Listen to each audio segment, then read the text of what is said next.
I'm just doing odd jobs now, living off my savings.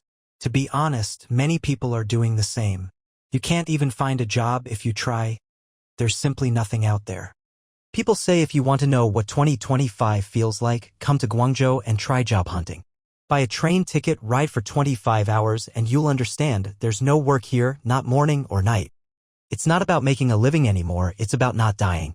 Just look around, tens of millions lost in a glance.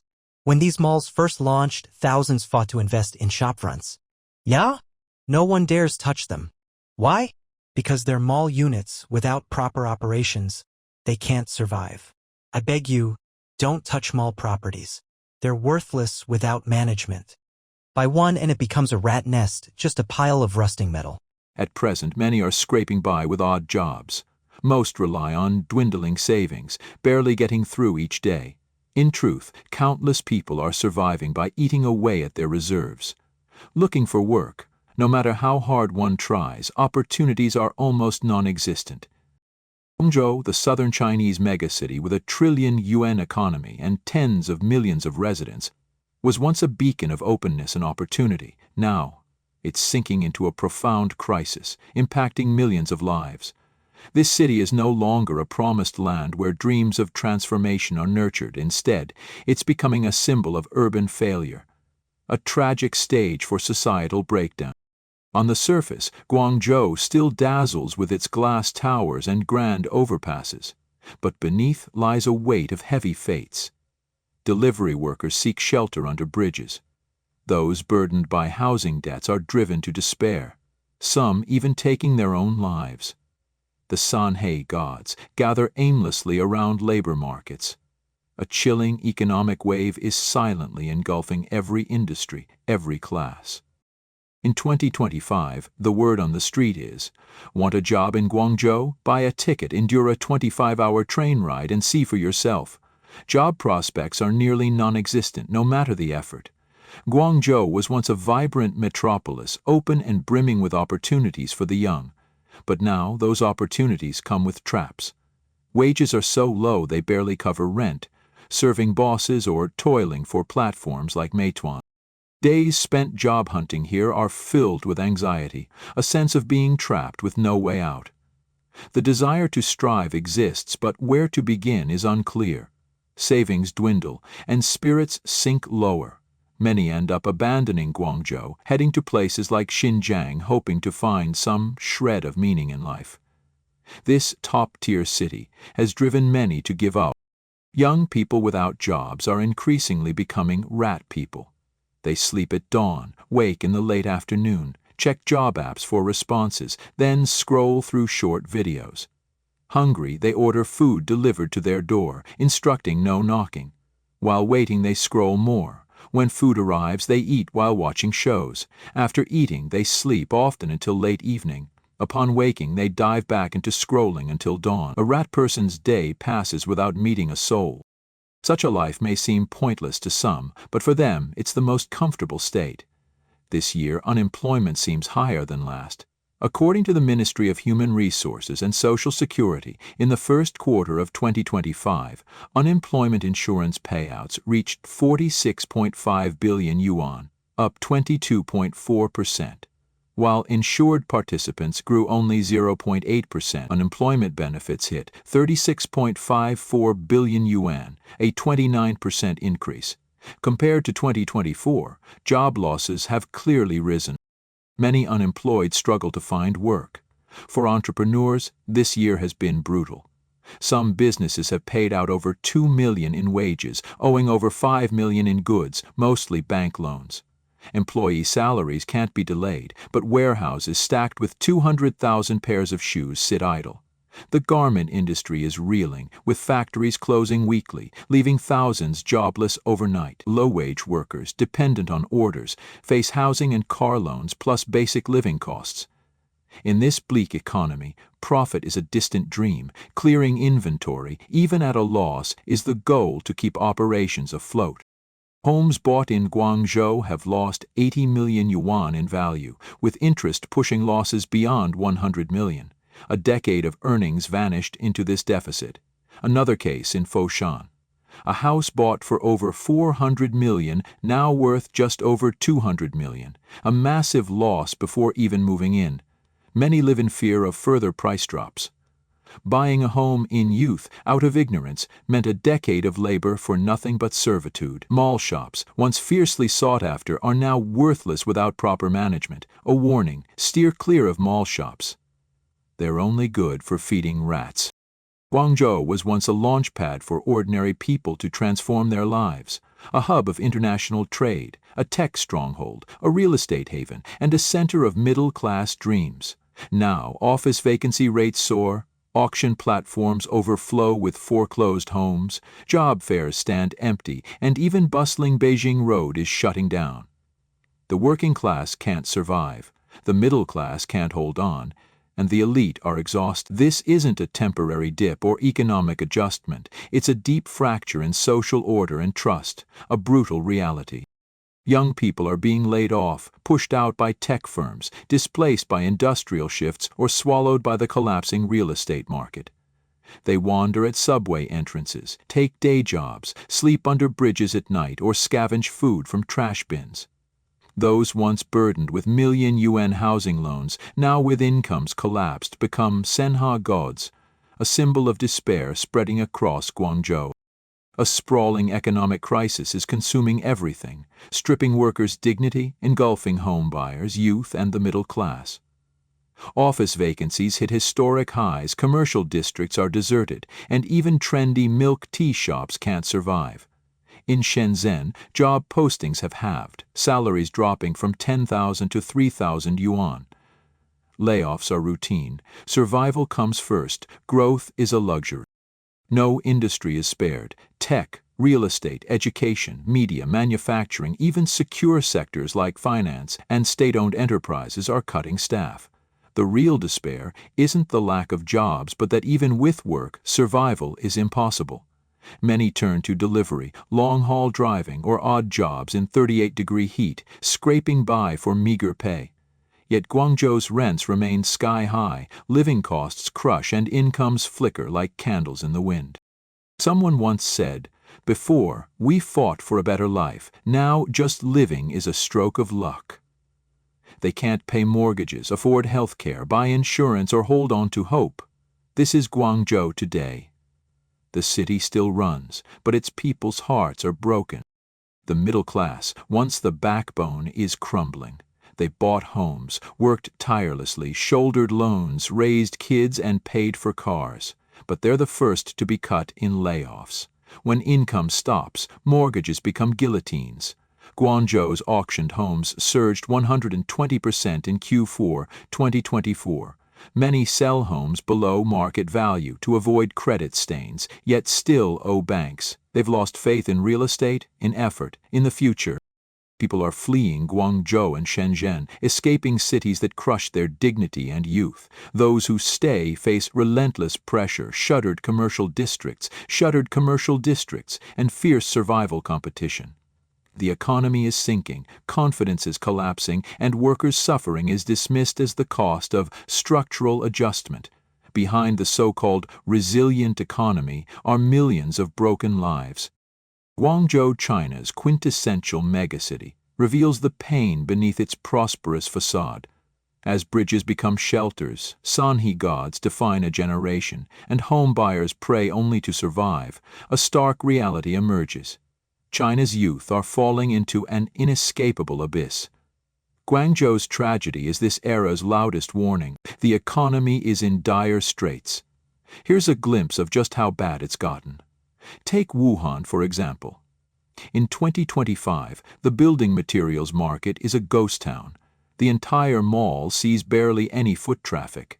Tile shops, along with countless other businesses, have gone half a month without a single sale.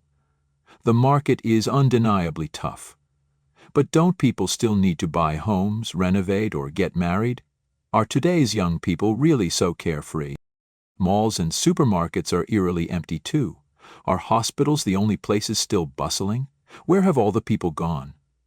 A video on Douyin claimed Shanghai's facing its own woes this year. Skeptical at first, especially hearing that even the iconic Lujiazui area has seen a wave of shop closures, it was hard to believe. But a visit to Shanghai's Xi'an district near Dawning Road confirmed it. Most storefronts on the ground floor are shuttered. The basement level is no better. Only a lone billiard hall remains open, and even that's on the verge of closing due to disputes over lease deposits. Upstairs, the situation is just as grim. Shops on all sides are closed. A Starbucks nearby has a handful of customers, but that's it. It's hard to believe this is the city center in 2025. Arguably the toughest year yet. They say 2025 would be rough, and it's proving true. This is the heart of the city, yet it's desolate. The catering industry, which seemed fine in March, tanked by April. At 7:30 p.m., after sitting outside a shop since 5 or 6 p.m., the mall remains deserted. Hardly anyone passes by, and businesses see no customers. Where have people gone? Have they all stopped spending? Discussions with catering industry peers reveal a grim picture. Revenues have plummeted. New entrepreneurs, especially those new to the restaurant business, are blindsided and struggling to hold on. April has seen a surge in shops for lease or transfer, far more than before. Why is the catering industry so dead? This year's challenges are unprecedented. Brick-and-mortar stores are collapsing at an alarming rate, and everyone needs to brace for impact. The US-China trade war is a key culprit, with a third of exports now forced into domestic markets due to tariffs. Competition, both online and offline, is fiercer than ever. Physical store owners bear the brunt. Factories in Jiangsu and Zhejiang won't shut down, so expect a flood of low-paced factory outlets and bulk stores in your city, squeezing already struggling retailers even harder. Enterprises are quietly preparing for layoffs, and unemployment is set to rise. Non-essential goods like clothing will see physical retail take the first hit. Store owners are in for a rough ride. Here's some advice. Cut costs wherever possible, tighten your belt, and avoid risky investments. Consumer spending is weak, and every industry is oversaturated. Hold on to your cash. Earning money will be tougher than ever, and even job opportunities are drying up. From the 7th floor of a Wanda cinema, the scene below is bleak. Shops like Aping Beef Offal and T100 are closed even during the day. Some, like Aping, do well elsewhere, but this location seems abandoned, with stoves untouched for months. At 6 p.m. on a Thursday, the place is nearly empty, an indescribable sense of desolation. Malls in Zhengzhou, like Baolong, Shanghai, and Baiyun, are suffering. A struggling mall is a death blow for investors. Shops bought for $1–2 million are now selling at a 30–50% discount, even in prime locations like Zhengzhou's 360 area. If even 360's team can't keep things running, other malls are in deeper trouble. The sight is jarring.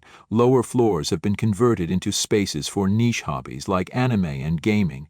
A former coffee shop is now closed. This is a snapshot of today's market. For investors who bought shops expecting returns, they're now stuck with unsellable liabilities. In Huanan City, hundreds of owners are desperate to offload shops bought for millions.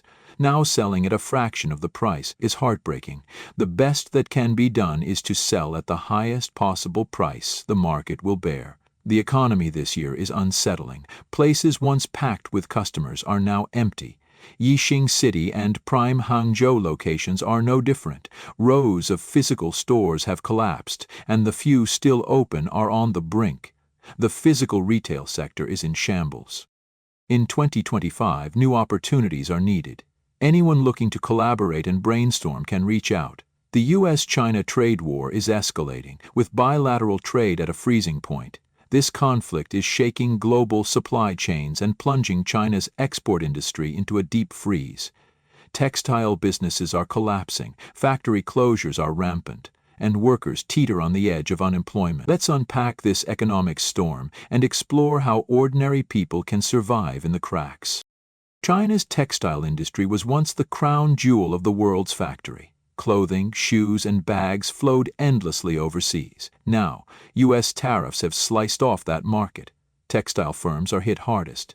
In Jiangsu, a 15-year industry veteran reported factory orders dropping from 80 tons daily to 30–40 tons, forcing intermittent shutdowns. Inventory piles up, cash flow is strained, and workers watch their livelihoods vanish. Worse, textiles, a labor-intensive sector, are no longer Chinese monopoly. Southeast Asian countries like Vietnam and Bangladesh, with lower costs and tariff advantages, are stealing the show. Their sweaters don't face the US 125% tariffs. The trade war has crippled industries like textiles, which are easily replaceable. In Guangzhou Xi'an, thousands of garment factories have seen orders drop by 60–70%. Workers lament the lack of orders and idle factories. This isn't just a cold snap, it's an ice age.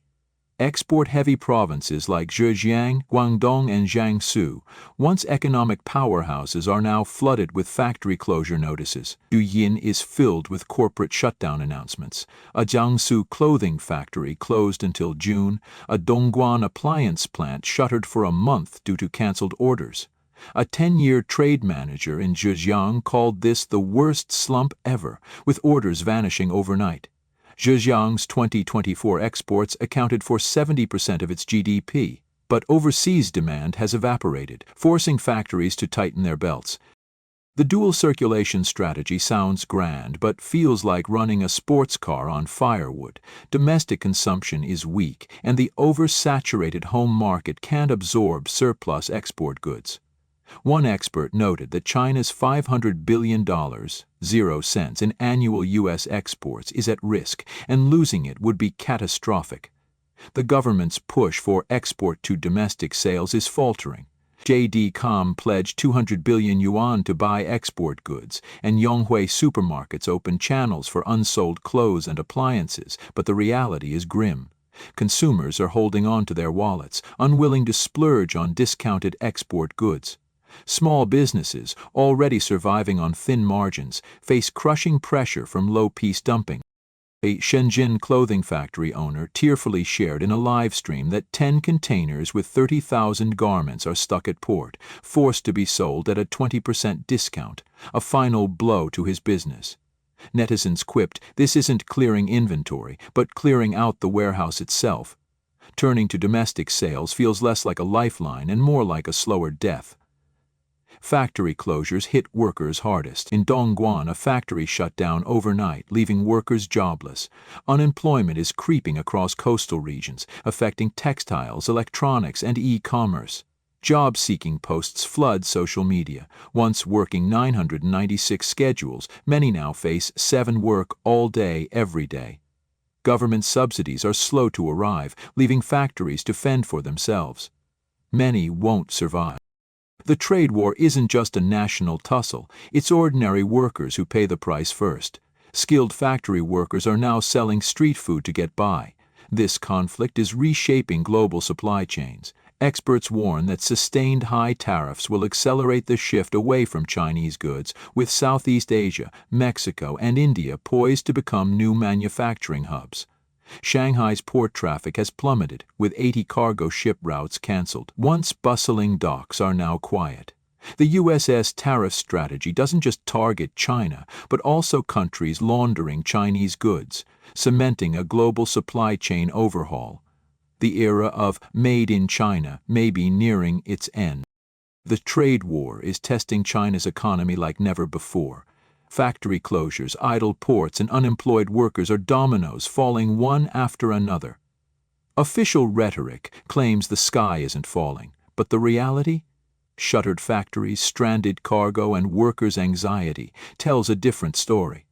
For ordinary people, the path forward is to tighten belts and find ways to stay warm in this economic winter. The trade war may be a clash of giants, but it's the common people who feel the chill. When will spring come? That depends on when this battle of ice and fire finds a resolution. As netizens say, in this economic winter, staying warm is the priority. Don't freeze.